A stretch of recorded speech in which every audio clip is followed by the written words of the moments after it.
எதுக்கு டிஸ்டர்பன்ஸா இருக்கு? அடிக்கணும்ல.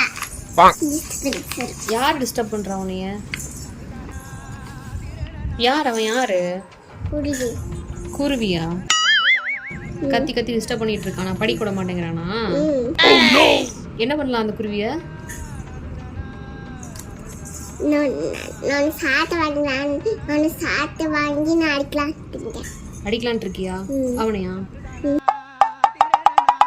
பாவம் இல்லையா அவன்? அவங்க அப்பா எனக்கு வந்து தெரிஞ்சிடும் பயமா பெண் தானே, பெண் சாஃப்டா இருப்பான்னு நினைக்கிறேன். கொஞ்சம் ரகடானா